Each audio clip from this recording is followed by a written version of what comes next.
Today I will present the Olympus Trip 45, which is had become a kind of a cult camera, and is maybe becoming a bit expensive at the time when I bought mine. I wasn't paying too much, and I'm quite happy I did buy it at the time.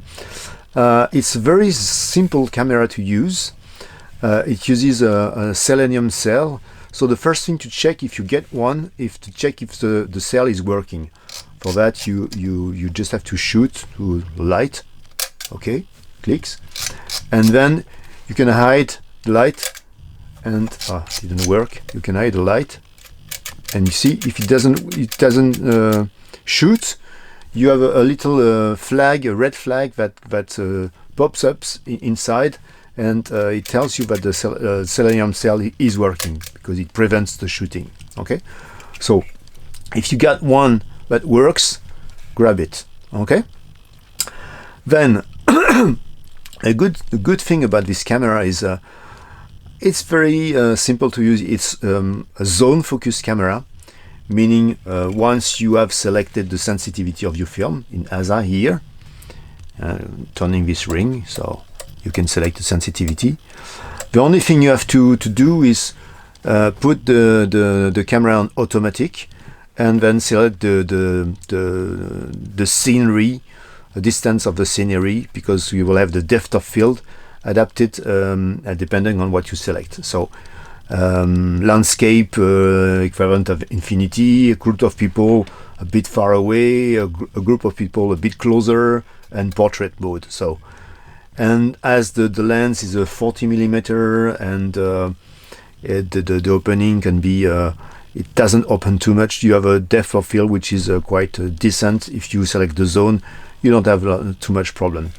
You can see what you selected inside here because there's a little mirror, and if you look here, you will see what you have selected. So once you've done the zone focus, it's very simple. Put it in automatic. You just click and shoot. So a point and shoot, a non-autofocus point and shoot from the 70s, 80s, that has a huge success. It was thinked as a cheap camera at the time, but cheap at the time is very solidly made. I mean, it's a very nice camera. It has a character. It looks good. And the lens is very good. I think it's a reason for its success. It's the look and the lens, and I had very good results with it.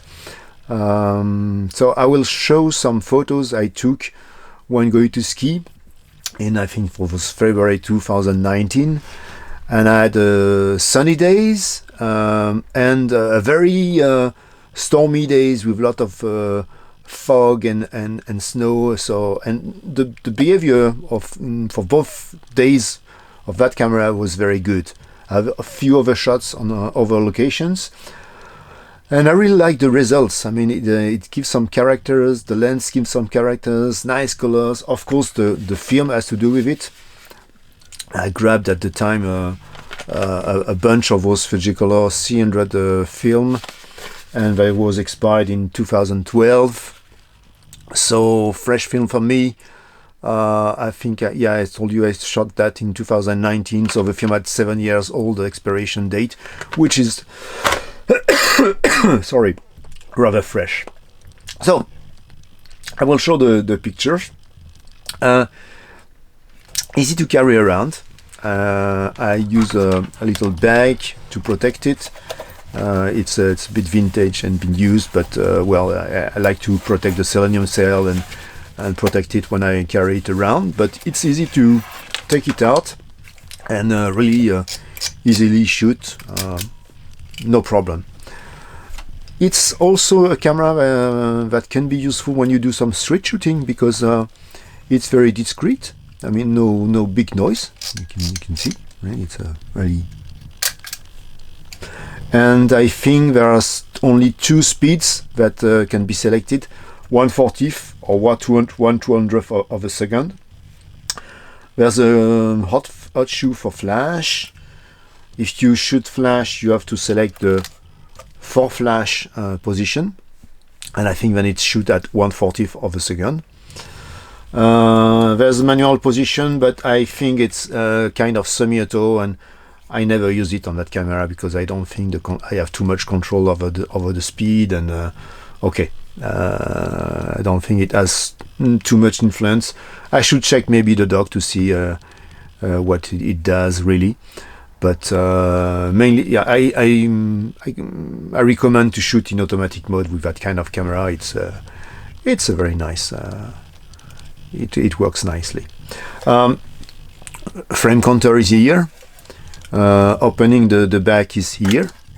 So to load the film, very classical way of doing it. To rewind, you've got to, when you reach the end of the film, you just press here, and then there's a little lever to rewind manually your film. Overall, a very nice camera, nicely made. It's, as I said, a bit of a cult camera now, so they are becoming a bit expensive for what they do. I still like the Olympus Trip 45 a lot. It's very, I like the results, I like the character of the picture it makes. When I compare with cameras that are from the same period, like I did a film on the Ricoh 500, I guess. Here, the Ricoh 500 has a full rangefinder camera. This one is only a zone focus. I think I've got another Ricoh zone focus, and they are much cheaper. The Ricoh cameras you can get very cheap for it.